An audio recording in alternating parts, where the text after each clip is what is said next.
Hello and welcome. I'm Rose, and this is Mind Talk.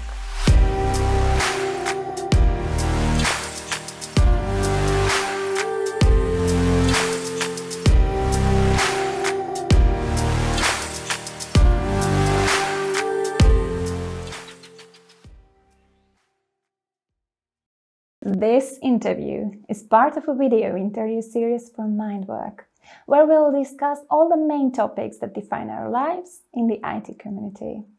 So that's why I will bring you unique voices to find all the answers to your questions. Today we'll discuss what's like to build up a successful international career in the western side of the world as an Eastern European. Today's guest is Márton Illés, who works for an American company as a product owner from his own home office in Hungary. Nowadays we know that it's so easy to work abroad, even for thousands of kilometers away from our actual office, without crossing any physical borders. So let's see, how can he have a successful international career from Hungary? Welcome to our studio. Thank you very much. And I think it would be nice to start with the beginning. So, when did you start working for international companies and how did it begin? What's the story? All right. I think it was, the first company that was, I would consider international was around like 5 years ago. Okay. I would say truly international because prior to that, I was working for a Hungarian company, which was international. Okay. And probably you can also count it as international. But to work for an international company where the headquarter, the ownership was outside of Hungary was around 5 years ago. And I happened to start with that company through an acquisition because of the company I talked about before was acquired by a US headquartered company. So that's how I first become part of. And what was your motivation? So, I don't know, what aspects did you consider? Well, it was not really a motivation for myself. The company was sold, so I didn't have too much to say in that matter. So it just happened? It just happened. Okay. So, I went with the flow, if you will. But nevertheless, it was an interesting journey. And even prior to that, I like to work in an international atmosphere, to, be outside of your own country, to meet new people, new views, if you will. And was it possible from Hungary? So. Yeah, it was possible. You need to consider that it was around like 2015-ish, 16 maybe. And it was pretty good and pretty quick, even by that time. That's true. So, we had WebEx and Skype and all those tools. So we can easily get in touch with the others. Also, it was pre-COVID, so you can get on a plane and fly to wherever you have to go. I was flying a lot to Salt Lake City, Utah. But. And how do you see, in the light of these experiences, what are the significant differences between working for a Hungarian and a foreign company? There are significant differences, and there are certain things that are very same. I think one of the big differences is what's your target market. Okay. When I started to work for an international company, it was so international. The people were very international, even though it was a US company. The people who worked for that company, they were coming from all different, so basically people from all the continents, if you will. So you can meet different people with different background, different mindset, different experiences, and I'm always fascinated by these people. It's also very interesting that once you meet all those people and you have to do business with all those people and all those clients, also it gives a chance to travel, which was kind of important for me. So that's the main difference.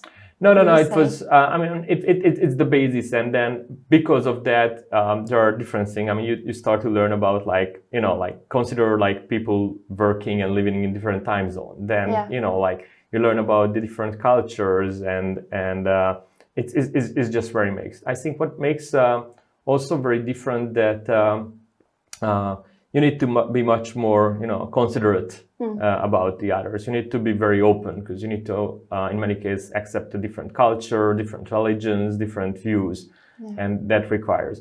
Also, it's a difference that you can't just really walk to the person because he or she is not sitting in an egg drawer. Yes. So you need to take into that consideration. Also, I would say in that difference there is a difference, or in that sense there is a difference between working for a Hungarian or Eastern European smaller company and a bigger company. I would say some of my experience with international companies also means that it's a bigger company, but not necessarily. It's more the culture.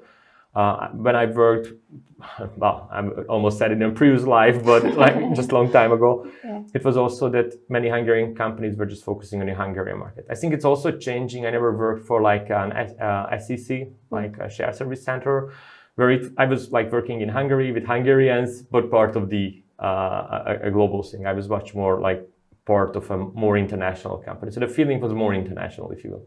I wanted to ask that, how do you see, is there any advantages or disadvantages to being an Eastern European in this Western labor market?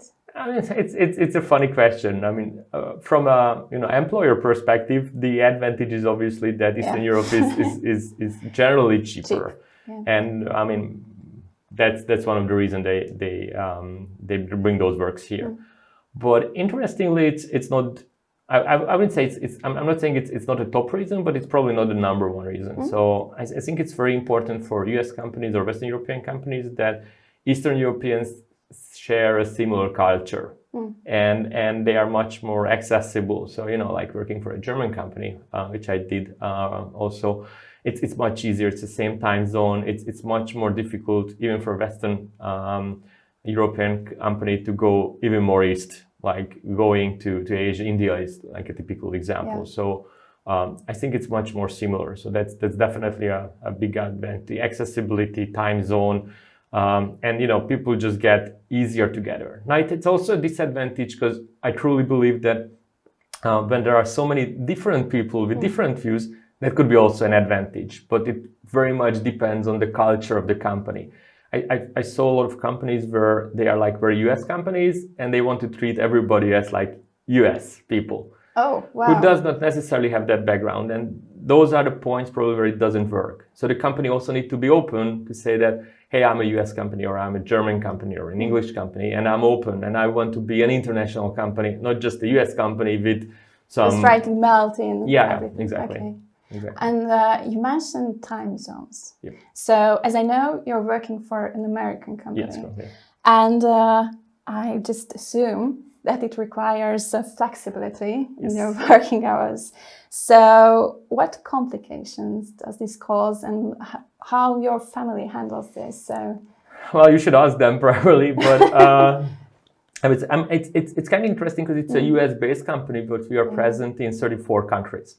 So basically, I'm dealing with guys from the Philippines, Singapore, South Africa, Australia, US, obviously, US West Coast, and East Coast is very different. I mean, East Coast is easy to handle because usually it's 6 hours. West Coast is 9 hours, so there is less overlap, if you will. I mean, my principle, if you will, is that I'm happy to volunteer like one evening a week, when I call it the long evening or the long day. Until late, let's put it like that. So I mean, it's like sometimes 11 p.m., sometimes midnight. So I'm trying to be flexible.